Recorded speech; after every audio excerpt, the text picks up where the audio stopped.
Combien de propositions d'affaires avez-vous envoyées et qui demeurent sans réponse?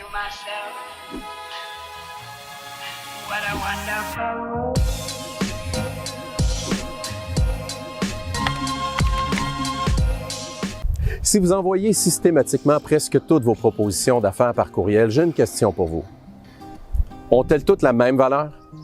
Est-ce qu'il y en a une ou deux que vous vous dites « Hey, si on va chercher ce contrat-là, notre année sera assurée ». Eh bien, si c'est le cas, pourquoi ne pas au moins tenter de présenter votre proposition vous-même afin d'éviter que le fruit de votre travail se résume à aller voir le prix à la dernière page du document que vous avez si soigneusement préparé? Peut-être me direz-vous que tout le monde fait ça dans votre industrie. Bien justement, pourquoi ne pas saisir l'opportunité de vous démarquer plutôt que de lancer une bouteille à la mer? Mais si cependant vous n'avez vraiment pas le choix, réfléchissez à qui seront ceux qui liront votre document et quel pourrait être leur style social.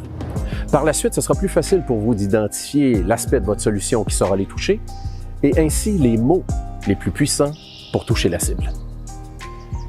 Prenons l'exemple que vous devez absolument faire parvenir votre proposition par courriel et qu'il vous sera impossible de la présenter vous-même. Il y a de fortes chances que la majorité des personnes impliquées dans le processus de décision liront au moins votre résumé exécutif, le fameux one-pager. Eh bien, dans ce cas, assurez-vous de venir inclure des mots-clés qui vont toucher chacun des styles sociaux.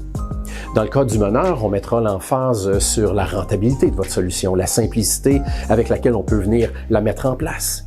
Dans le cas de l'expressif, on touchera le côté de la réputation rehaussée, le côté avant-gardiste de votre solution. Dans le cas de l'amiable, si on touche la sécurité des utilisateurs ou le côté éco-responsable, vous marquerez assurément des points.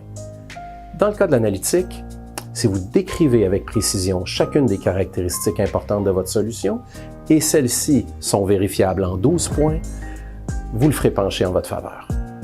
Encore une fois, ce qui vous plaît à vous, ce qui vous parle à vous, n'est pas nécessairement ce qui séduira votre client. Dans la préparation d'une proposition, vous devez penser à qui est l'acheteur, qui est le client. Parler son langage, c'est la clé.